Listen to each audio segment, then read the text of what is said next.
Kami percaya Bapa bahwa Engkau selalu menolong kami, Engkau selalu menyertai kami, Engkau selalu membimbing kami, bahkan Engkau selalu bersama dengan kami. Pagi ini kami berkumpul bersama-sama untuk mensyukuri kemurahan Tuhan, kebaikan Tuhan dalam hidup kami. Saat ini Bapa, kami sudah memuji Engkau, kami sudah menyembah Engkau, terlebih mendengarkan kesaksian kebaikan-Mu yang nyata dalam hidup Ibu Gembala kami. Kami percaya Bapa, semua itu karena anugerah daripada Engkau. Sebentar kami akan dengarkan firman-Mu. Hamba akan menyampaikan, hamba penuh keterbatasan, penuh kekurangan, penuh kelemahan. Namun kami percaya bahwa apa yang kami ingin sampaikan ini semua daripada Engkau. Dan biarlah Engkau berkata-kata melalui hamba-Mu ini. Terima kasih Tuhan, kuasai tempat ini Bapa, supaya firman-Mu boleh mendapatkan tempat dalam hati kami untuk kami lakukan dari hari ke hari. Terima kasih Bapa, di dalam nama Yesus semua percaya mengatakan amin.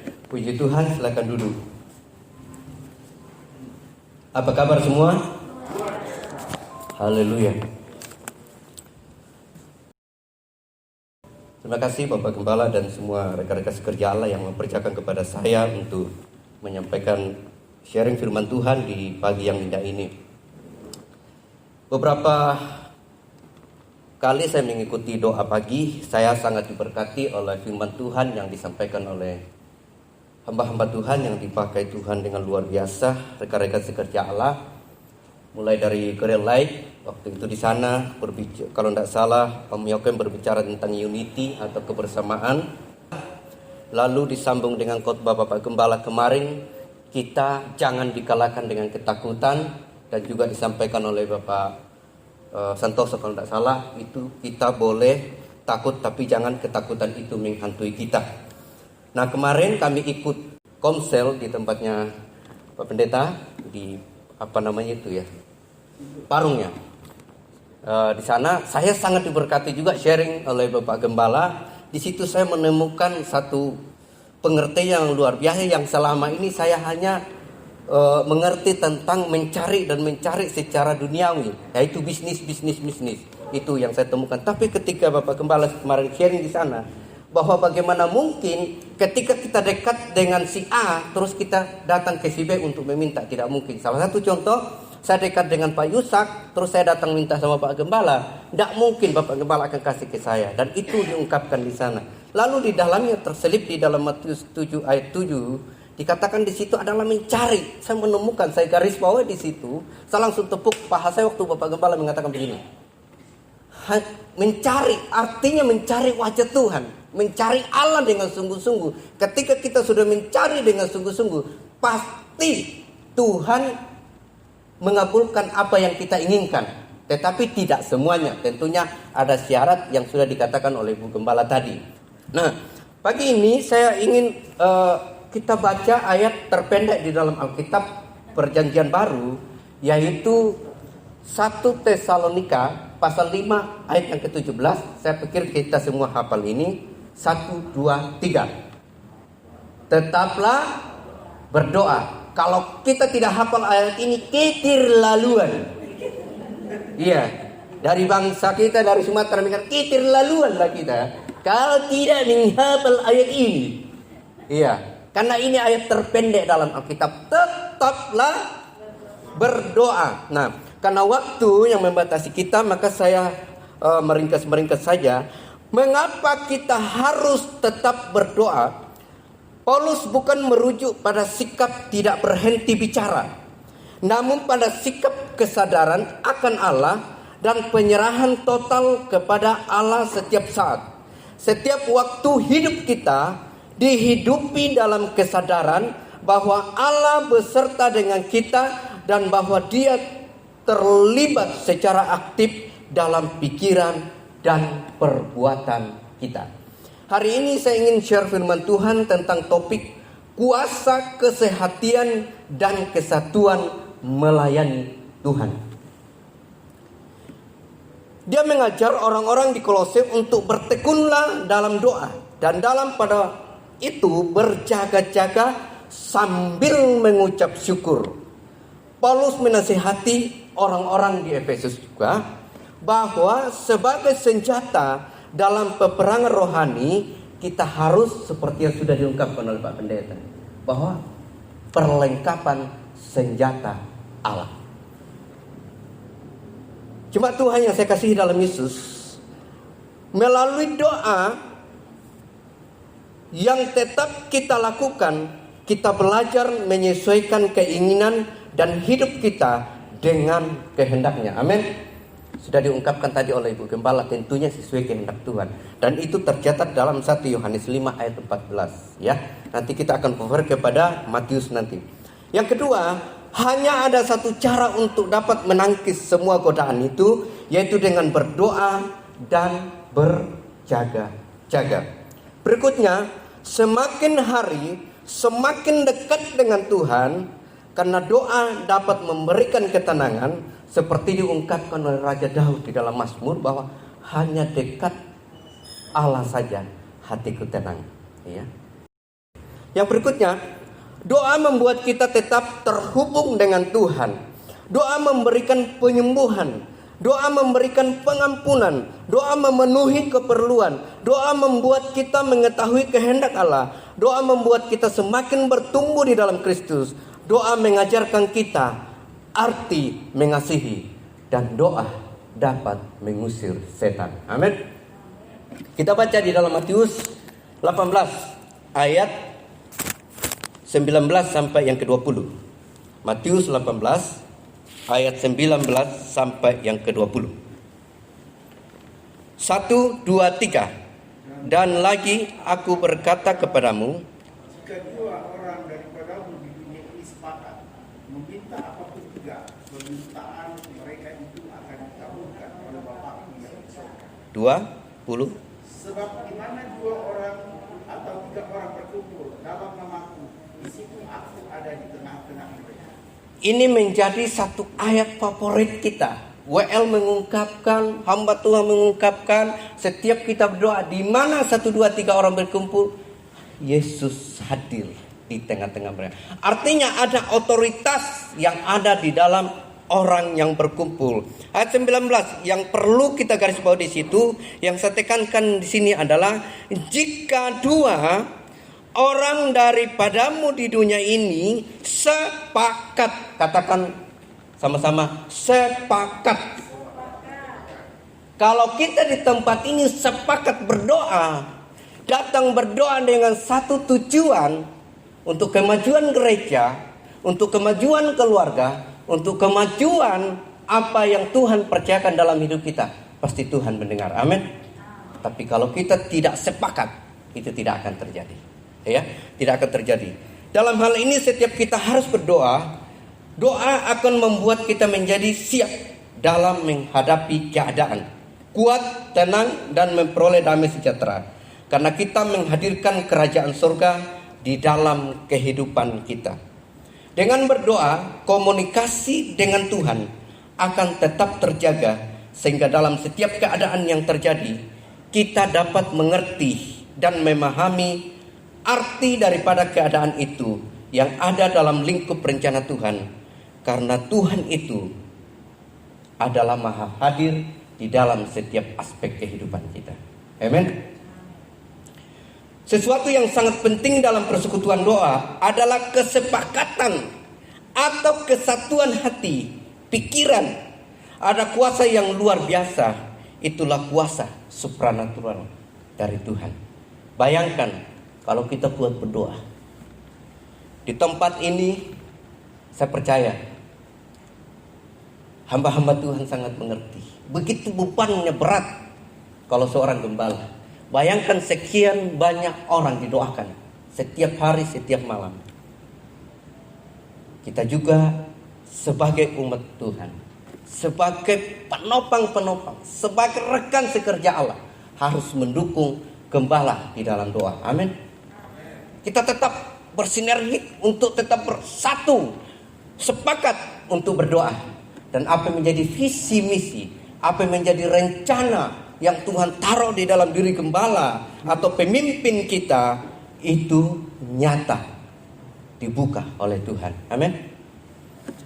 Saat ini saya tidak panjang lebar, tapi saya hanya untuk menyampaikan 5 hal, ya, 5 hal, tidak panjang, ya. Di sini ada kata sepakat. Sepakat. Meminta apapun juga permintaan mereka itu akan dikabulkan oleh Bapakku yang di surga. Saya tidak membahas tentang apapun yang diminta akan dikabulkan, karena tadi kita sudah dengar apa syaratnya di dalam 1 Yohanes tadi. Yang menjadi kunci di sini adalah diambil kata sepakat ini dari bahasa Yunani itu sumhoneo, yang artinya harmonis, bersamaan, cocok, kompak, setuju, memiliki ide yang sama, kesepakatan berbicara tentang kesatuan dari beberapa hal yang berbeda, bahwa kebersamaan, unity, menunjukkan kesehatian dan kesatuan roh. Surga selalu memberikan respon kepada anak-anak Tuhan yang sehati. Amin. Saya percaya kalau kita punya motivasi datang dari rumah terus sehati, itu akan terjawab oleh Tuhan. Kita datang dengan pergumulan kita masing-masing dan kita pulang menjadi kenyataan, mujizat terjadi dalam hidup kita. Amin. Yang pertama, di mana ada kesehatian dan kesatuan roh, di sana pasti ada kemenangan. Amin. Tadi sudah diungkapkan oleh Bu Gembala bagaimana Musa dia bisa menang. Di sini saya katakan Musa bisa menang di saat dia melawan bangsa. Ya, waktu itu dia melawan bangsa, kemudian bangsa Amalek ini dia dikalahkan. Tapi dalam keadaan saat itu Musa tidak bisa mengangkat tangannya. Tapi Harun dan Hur itu dia membantu dia untuk mengangkat tangan, dan dia bisa mengalahkan bangsa Amalek. Di tempat ini juga, ketika ada satu orang yang mengalami satu beban yang secara manusia tidak sanggup lagi menghadapinya, tapi ketika kita sepakat berdoa bersama-sama, satukan tujuan, saya percaya beban yang ditanggung itu akan lepas. Amin. Kesatuan itu sangat penting. Kesepakatan itu sangat penting. Karena kesepakatan dan kesehatian dalam pekerjaan Tuhan, maka hal ini menghadirkan saling menopang dan pasti ada kemenangan. Baik di dalam keluarga, pekerjaan, usaha, dan dalam persekutuan kita di dalam jemaat GBI Pulau Gading Serpong. Kita ini semua adalah tiang-tiang yang harus kompak, yang harus bersatu, maju bersama, supaya terjadi satu kemenangan di dalam pekerjaan Tuhan yang kita jalankan sekarang ini. Yang kedua, di mana ada kesehatian dan kesatuan roh, di sana kelimpahan apa? Mengalir. Kita ingat di dalam Kisah Para Rasul pasal 2 itu jemaat mula-mula. Mereka apa di situ? Mereka berdoa bersama, berkumpul bersama, berbagi bersama, dan satu pun dari mereka tidak ada yang kekurangan. Boleh angkat tangan kalau di dalam pekerjaan Tuhan memberi, membawa makanan seperti kita setiap pagi, ada tidak mengalami kekurangan? Ada tidak? Tidak ada yang mengalami kekurangan. Pasti ada jalan Tuhan untuk dibukakan. Kenapa? Sudah dimulai di dalam jemaat mula-mula, di dalam Kisah Para Rasul. Mereka berdoa sepakat dan berbagi bersama di jemaat mula-mula. Jadi jemaat Gading Serpong dan juga nanti di Grand Lake, kita akan terus mengembangkan ini supaya kebutuhan apa? Jasmani dan rohani selalu terpenuhi. Yang ketiga, di mana ada kesehatian dan kesatuan roh, di sana Tuhan menganugerahkan kesehatan dan berkat untuk kita alami. Sakit itu bukan hanya sakit fisik, tapi sakit jiwa juga, sakit rohani juga, sakit batin juga.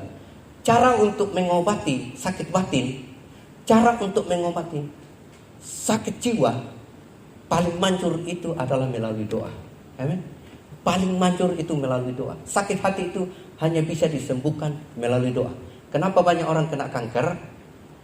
Karena sakit hati, bukan hanya dari fisik, dari makanan dan lain sebagainya, tetapi karena sakit hati. Dan itu bisa disembuhkan melalui kuasa supranatural daripada Tuhan, yaitu melalui doa. Yang keempat, di mana ada kesehatian dan kesatuan roh, di sana kuasa Tuhan terjadi dan yang direncanakan akan dibukakan Tuhan.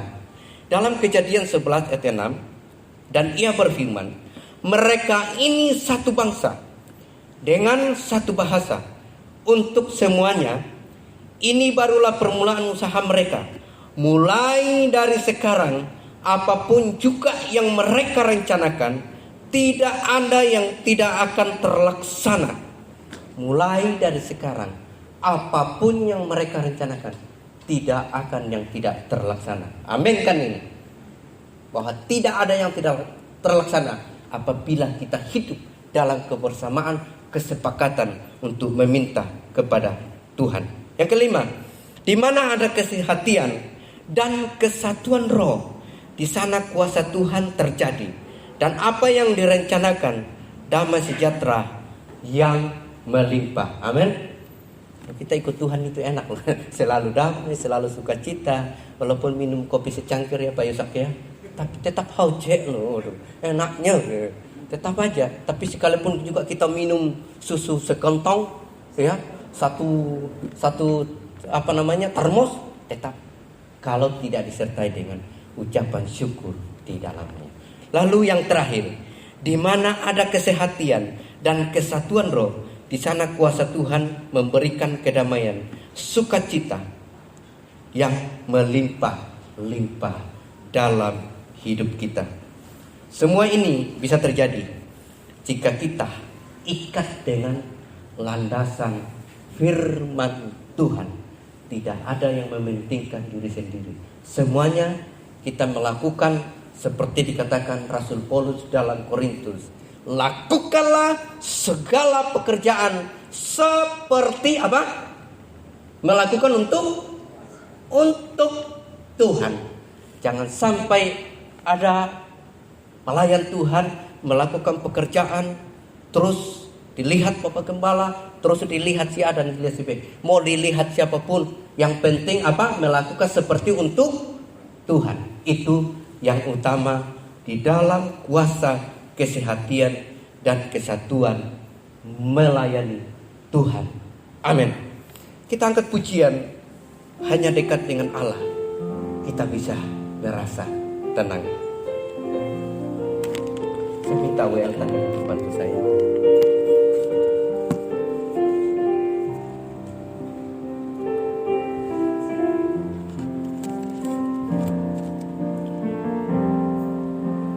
Hanya dekat Allahku, rasa tenang hatiku, ku sertai jalanku. Semua berdiri dan kita nyanyikan pujian ini dengan penuh penghayatan. Oh, katakan dari awal, hanya dekat dengan Allah. Hanya dekat, oh hatiku rasa tenang.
Katakan pujian ini dengan sungguh-sungguh dari awal, dan selanjutnya saya serahkan kepada Bapak Gembala. Allah aku.